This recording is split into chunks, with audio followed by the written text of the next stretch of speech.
Good morning, everyone. Welcome to our Christmas Eve edition of Morning Minute, episode 340, with myself, Michael Bergio, Mark Novak, talking about how Limbo is deadly for a suburb, relating to a property that is in Limbo, and how one of the largest sales in freshwater, Northern Beaches, for $26 million will change the game. Morning, Mr. Novak. The 2020 highest sale in the whole of the Northern Beaches in freshwater, done by us, Team Novak. Good morning, Lee. How are you? And Luke, good morning. Alrighty, we want to sort of reflect on sort of who buys a property for $26 million and what does it sort of mean for the community and the area. And I know as we do a lot in this sort of market of developments, there's always that sort of pushback from the community or stigma like, oh, a new development knocking down and the potential traffic, more units. There's just this bit of pushback. But we're sort of reflecting, and especially this site in particular, and I sort of go, well, Limbo is more deadly or more impactful or more harmful to a suburb than the actual transaction and the potential of a new development. And what I mean by that, especially with this site in particular, where the landowner for the last 5 years has not been sure on which direction they are going down. Are they going to keep the building? Are they just going to do a renovation? Are they just going to do a full knockdown rebuild? So, and then what happened there was no long leases were given, no maintenance to the property or restoration. No love. And when there's no tenure given to tenants, there were no new leases taken up, no new businesses. And the property, by the time it was sold, out of say 20 properties within the property, 15 were empty. And that just kills the joy, kills the life of a suburb. And that's how this sale can really help. That's so annoying with the thingo. Sorry, I thought I'd try something different, but it just didn't work. Getting a car wash while we're doing this. It just failed. Look, unless you mute it. Can't be done. Yeah. And especially because I lived in freshwater, Mark would have lived in freshwater and worked in freshwater when all the shops were full. It was very vibrant. And I can, from my own experience in the last 5 years in that suburb, it just hasn't had that life in the shopping precinct. And I'll show you what we mean. I'll bring up where the property was located. Where is it? Just bring here. It up. But it's you know what? It's interesting. Also, while you're bringing that up, go for gold. Go. Yeah. So you can see basically Freshwater's a vibrant suburb, and there's only say half a dozen key buildings and a handful of shops there. And as you can see highlighted in pink, this is the main strip, Lawrence Ave in Freshwater. You have the IGA across the road. And when you can imagine all these shops basically not activated for a long period of time, it's basically the heart of Freshwater. Everybody can relate to driving down a street or a set of shops, and when all the shops are empty, you just think the economy's shit, the area is dying, there's no life. And that's what has happened for Freshwater in a long time. So, Mark, talk us about what type of buyer buys this and what the plans are and what it will bring to the community. Oh, look, it almost represents half of the commercial precinct of Freshwater, so it's a significant sale. The landowner had owned it for 50, 60 years. It was a second, almost third generation holding between the family. And the purchaser is a private family that are buying it to develop in the future. No real rush on that, but going to be leasing it, getting the most out of it while they lease it. And then at a later point doing something with the site because it is a little bit old. But, you know, it was incredible how much that sort of disabled or inhibited the whole suburb by having it in Limbo, because that current owner was just so I'm going to renovate it. I'm going to sell it. I'm going to renovate it and keep it. I'm going to sell it. He was really in limbo with that. And I think in business, you just can't afford to be half pregnant. In property ownership, you can't afford to be half pregnant. You get it rented the highest price, so you just don't do it at all. Just sell it. You know what I mean? Because it was in that limbo, it just put it into such a dangerous category for the property. And when you're talking a $26 million asset, this should be returning. What should be the return on a $26 million asset, Michael? At least sort of 5% return, so 1.3 million income up to 1.5 million in income. So, when it's not generating that sort of income, then the whole, that owner gets affected. The whole suburb got affected. It was crazy. But, I'm just so proud of Freshwater. It's such a resilient suburb.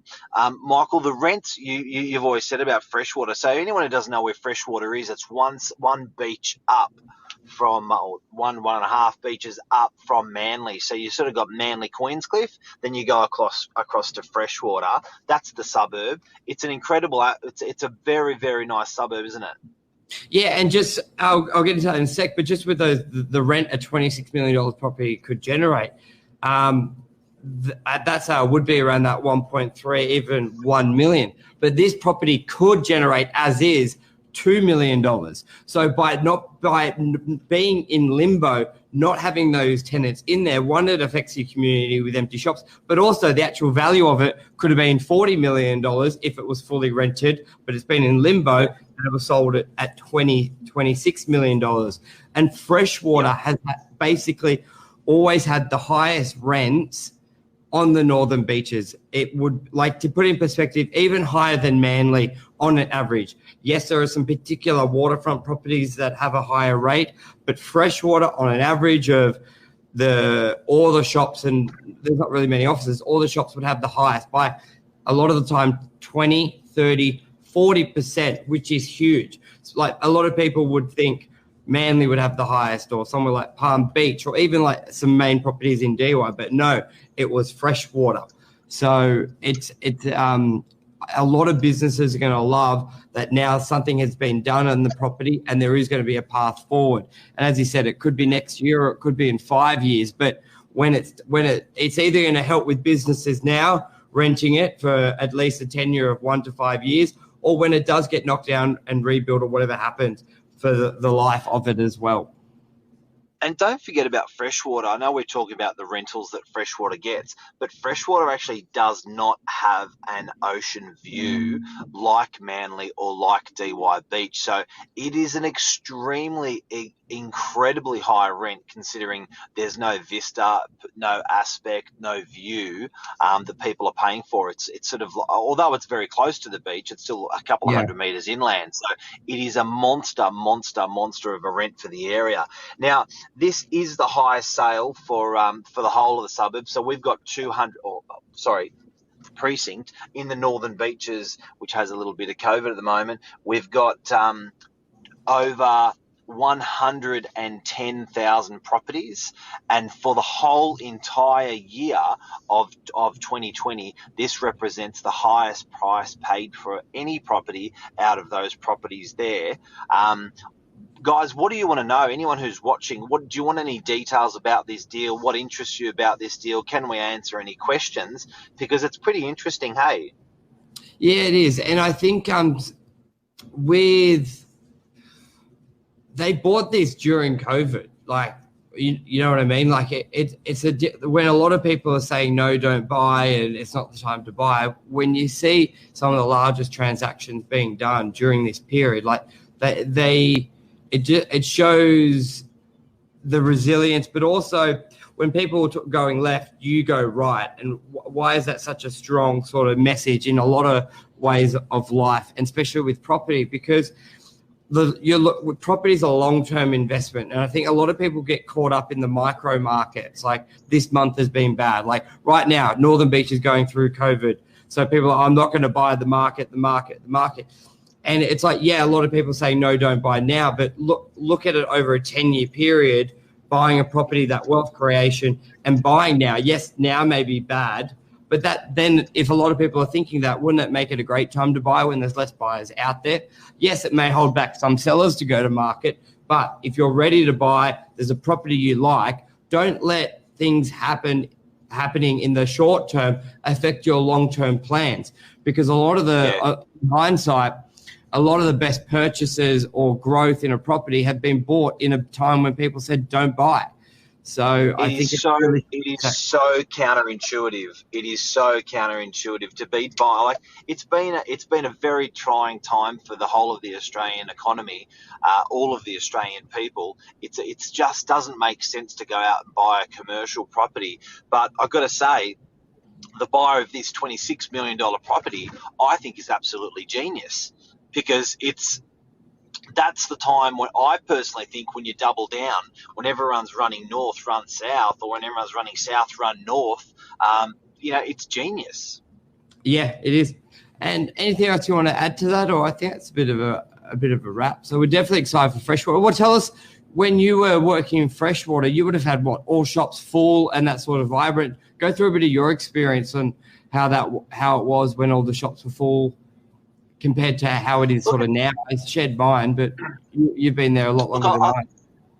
I think when you're assessing commercial precincts, you've got to look at the demographics. I think you've got to look at the population, and you've got to look at, I think most importantly, people never talk about it, it's supply. Supply and potential supply. So a big thing with property is, if you've got unlimited supply in a suburb, whether it's residential, whether it's commercial, it's going to be hard to achieve capital growth. It's going to be hard to get shit rented. Allow me to give you an example. When you're areas like Mascot, or when you're areas like Alexandria, they had 200 units 30 years ago. They then multiplied in the last 10 or 15 years. They went from 1,000 to 2,000 to 4,000 to 8,000 to 16,000 to 32,000 in that whole precinct, almost, potentially. And that's in such a short time. Yes, it's close to the city, but that definitely chokes capital growth, and that definitely chokes capital growth, and also chokes rental yields, to get the property rented at a good price. Now, when we translate and impose that over the top of Freshwater, you've got to understand there are no new units, there are no new commercial, there is no new land, new is hard. New is super hard in Freshwater. That is a secret to unlocking incredible capital growth. That is a secret to unlocking good rents. So, that suburb, then when you look at the demographic of that suburb, you go, okay, well, these guys are sort of fairly well heeled. At that price that they're paying to get in there, they could almost live in Manly. They opt to go a bit more family. So when you go a bit more family, it's a bit like Bondi Beach. You sort of, when you may grow up there in your sort of 18s to 30s, but then when you get married, have a kid, you want something a little bit more affordable. You don't want the hustle and bustle. You get a Freshwater, Fairlight, Balgala, those Clontarf, those areas. So Freshwater's nailed it for a couple of good reasons, and I'm really passionate about it. Believe it or not, people may find it hard to believe, but a suburb like Dee Why is still struggling with getting new development into it. Yes, it looks like concrete jungle, but if you consider it was sitting at 8,600 properties 10 years ago, and it's sitting at 9,100 properties today, that's not much supply being introduced, or that can be introduced. So the rents have held well and going up nicely, and the capital growth has held well and is going up nicely. Yeah, exactly. And there was always a lot of that pushback, because people just have a bit of a negative connotation when it comes to development. They always think greedy developer or this, but they've got to make money. Let's face it, no one's going to do anything to make money. So there's that part of it. As an agent, yes, we like to make money as well. The business owner wants to make money as well. Council. But then you look at especially Dee Why now, with just how Meriton opened up that centre. and that piazza area where you got the kids having lunch, people going for lunch, the open greenery area, like the positives. And I'm super excited for Freshwater to see what they can build, because council always want, with any approvals, to really have a big contribution to the local to the local area with the facilities. Could be more parking, the aesthetics of it, they have a big say in it. So it's going to be exciting. There was a DA previously for the property, which had about 30, 40 apartments and new shops as well. So it'll be exciting to see what happens there in the future. So super. That's a wrap, guys. And I want to say, in this special time of the year, a big shout out to Luke Moroney, a big shout out to Anmol, now these guys, believe it or not, a big shout out to Lee Woodward, Lisa Kramer, Lisa. everyone that direct messages is us as well. I want to wish you guys a Merry Christmas. I want to thank you for your support. Doing what I do is very this show is testing, and people like Luke Moroney and Mull, you have made it twice as easy. With your support, like the amount of comments that you support us with every day, ideas, concepts, and you jog us along on this show. I just hope as hell we're offering as much value to you. Have a Merry Christmas to everyone out there, all of our viewers. Michael, Merry Christmas to you, buddy. Well, and it's so true.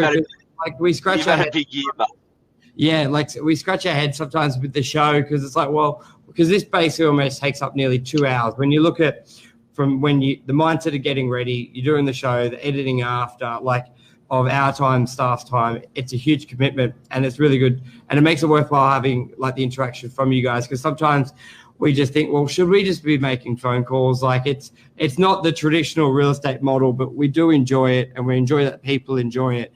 So we keep plugging it along. 340 episodes is fucking huge. It's big.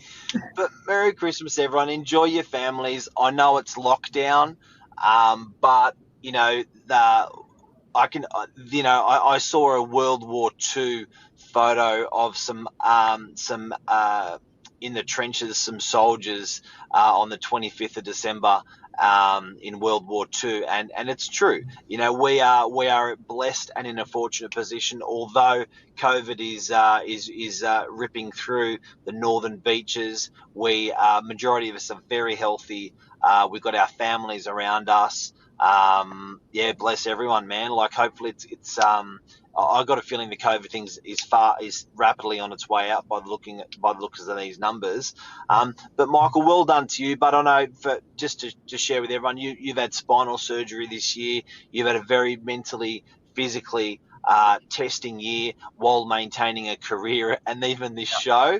340 episodes. What the ebbs and flows of every day of what's come out of these shows has been. It's been a lot of work for you, and well done, mate. You're an absolute friggin' legend. Yes, super hard worker and super resilient. So, Merry Christmas, everyone. Love everyone. And anything else we want to say? No, I think that covers it. Big year. Thanks, Luke. And we'll be back. Everyone's sort of got like a 4-day week now. Christmas, Boxing Day falls at a good time, which I think's a little. Yeah, I think there's going to be a lot less drinking in public and everyone at home. It's going to be a very different Chrissy. So, anyway. You know what? Let's look at the year. Let's look at the year ahead and get out of the year ahead what we need. And love to everyone. Cheers. Thanks, everyone. Bye. See you, Michael.